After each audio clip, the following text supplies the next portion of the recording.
তো বাচ্চারা কিভাবে আমরা হোস্টেল ম্যানেজমেন্ট সিস্টেমটা রান করাবো। তো প্রথমেই আমি যে ফাইলটা দিচ্ছি, হুম, এটা ডাউনলোড করে এটা এক্সট্রাক্ট করতে হবে।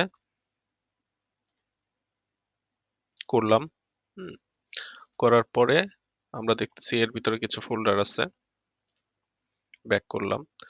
এখন পিসিতে সবচেয়ে আগে যেটা দরকার সেটা হলো জ্যাম্প। জ্যাম্প।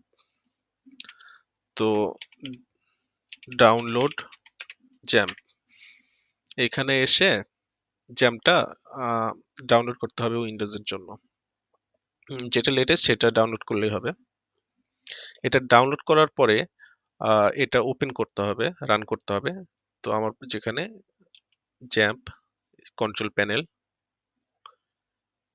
প্যানেল ওপেন করে আমার অ্যাপাচি মাইস্কুলটা আমি স্টার্ট দিয়ে দিলাম। এখন আমি তাহলে সেটা ইউজ করতে পারবো। তারপর এটা নিচে থাকলো। এখন জ্যাম্পটা যেখানে ডাউনলোড করা হয়েছে, আমার লোকাল ডিস্কে ডাউনলোড করা ইনস্টল দেওয়া হয়েছে। তো জ্যাম্পে গেলাম। জ্যাম্পে যাওয়ার পর এখানে একটা ফোল্ডার আছে htdocs। হুম, তো আমি যেই ফাইলটা তোমাদের দিছি সেটা ডাউনলোড করার পর এটা করবা কি, পুরোটা কপি করে নিবা। কপি করে নিয়ে জ্যাম্পের htdocs এর ভিতরে এখানে পেস্ট করে দিবা। পেস্ট করার পরে আমি হোস্টেল ম্যানেজমেন্ট সিস্টেম বা এটার আমি একটা নাম দেই যে HMS। তারপর এই ফোল্ডারটায় আমি যাই। এই যে এইখানে তোমার ডাটাবেস ফাইলটা আছে। এই যে ডাটাবেস ফাইলটা SQL। আর লগইন পাসওয়ার্ড দেওয়া আছে এইখানে। তো এখন যেহেতু আমার জ্যাম্পটা কিন্তু স্টার্ট দেওয়া আছে, জ্যাম্প স্টার্ট না দিলে কিন্তু কাজ করবে না। তো স্টার্ট দেওয়ার পরে আমি এই যে লোকাল হোস্ট, তারপর আমি যেই ফোল্ডারের নামে আমি যেই ফোল্ডারে আমি ফাইলটা রাখছি, ফাইলগুলো আছে আমার, HMS নাম দিছিলাম যে, সেটা ইন্টার। এই যে আমার স্টুডেন্ট লগইনের এটা। তো আমি অ্যাডমিন প্যানেলে যাব। এই যে গো টু অ্যাডমিন প্যানেল।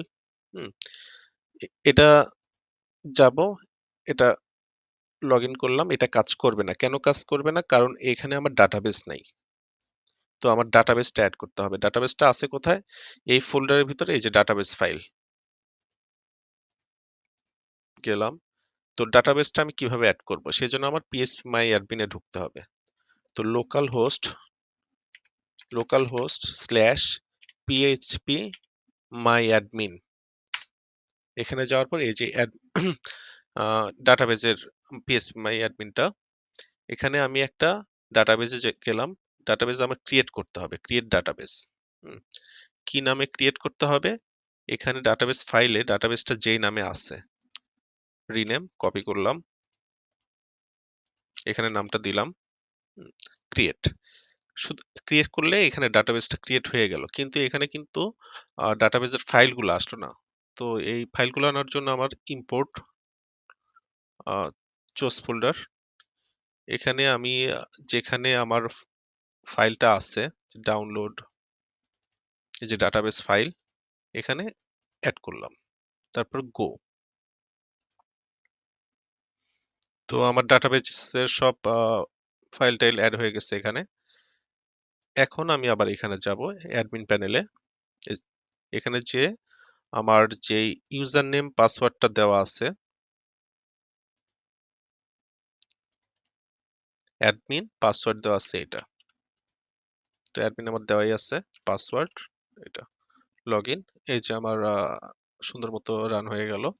এখানে আমার স্টুডেন্ট যেগুলো রেজিস্টার করা আছে, ড্যাশবোর্ড, নতুন কোনো স্টুডেন্ট অ্যাড করতে চাইলে রেজিস্টার স্টুডেন্ট, আগের স্টুডেন্ট গুলার অ্যাকাউন্ট দেখতে চাইলে ভিউ স্টুডেন্ট অ্যাকাউন্ট, তারপর হোস্টেল বুকিং এর জন্য এটা, হোস্টেল স্টুডেন্টস এসব দেখার জন্য, রুম ম্যানেজ করার জন্য, আর কোন স্টুডেন্ট কোন কোন ডিপার্টমেন্টে সেসবের জন্য ম্যানেজ কোর্সেস। এই তো এইভাবে কাজ করবে।